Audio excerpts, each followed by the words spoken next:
ആരോപണങ്ങളിൽ രാഹുൽ മാങ്കൂട്ടത്തിനെതിരെ കേസെടുക്കാൻ തീരുമാനം. രാഹുൽ മാങ്കൂട്ടത്തിനെതിരെ ശക്തമായ നിലപാടാണ് മുഖ്യമന്ത്രിയുടെ ഭാഗത്തു നിന്നുണ്ടായത്. ഇതിനുശേഷമാണ് പോലീസ് തലപ്പത്ത് തിരക്കിട്ട കൂടിയാലോചനകൾ നടന്നത്. രാഹുൽ മാങ്കൂട്ടത്തിനെതിരെ ഗുരുതരമായ ആരോപണങ്ങൾ പുറത്തു വന്നിട്ടുണ്ട്. എന്നാൽ അതുമായി ബന്ധപ്പെട്ട് ഏതെങ്കിലും സ്ത്രീകൾ, ഈ നേരിട്ട് ബന്ധപ്പെട്ട സ്ത്രീകൾ അല്ലെങ്കിൽ പരാതി ഉന്നയിച്ച സ്ത്രീകൾ പോലീസിൽ പരാതി നൽകിയിട്ടില്ല. ഇതുമായി ബന്ധപ്പെട്ട ഒരു നിയമ നടപടിയിലേക്ക് പോകാനുള്ള മുന്നൊരുക്കം സംബന്ധിച്ചുള്ള ആലോചനകളാണ് ഇപ്പോൾ പോലീസ് ആസ്ഥാനത്ത് നടക്കുന്നത്. നിലവിൽ രണ്ട് ആരോപണങ്ങൾ, പ്രധാനപ്പെട്ട ആരോപണങ്ങളാണ്. നിരന്തരമായി ശല്യം ചെയ്തു എന്ന ആരോപണം ഉണ്ട്, മെസ്സേജുകൾ അയച്ചു എന്നുള്ള ആരോപണമുണ്ട്. മറ്റൊന്ന് ഗർഭഛിദ്രവുമായി ബന്ധപ്പെട്ട കാര്യങ്ങളാണ്.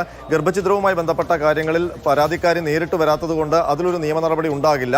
മറിച്ച് രാഹുൽ മാങ്കൂട്ടത്തിൽ സമൂഹ മാധ്യമങ്ങളിലൂടെ അവഹേളിക്കാനും ആക്ഷേപിക്കാനും അതല്ലെങ്കിൽ ഒരു ട്രാൻസ്ജെൻഡറിന്റെ പരാതിയും ഒക്കെ അടക്കമുണ്ട്. അപ്പോൾ അതിൽ ഏതെങ്കിലും തരത്തിലുള്ള കേസെടുത്ത് അന്വേഷണവുമായി മുന്നോട്ട് പോകുന്ന ഒരു നടപടിയിലേക്ക് ഉള്ള ആലോചനയാണ് ഇപ്പോൾ നടക്കുന്നത്. ഏതായാലും രാഹുൽ മാങ്കൂട്ടത്തിനെതിരെ കേസ് ഉണ്ടാകും എന്നുള്ള കാര്യം ഏതാണ്ട് ഉറപ്പായി കഴിഞ്ഞു.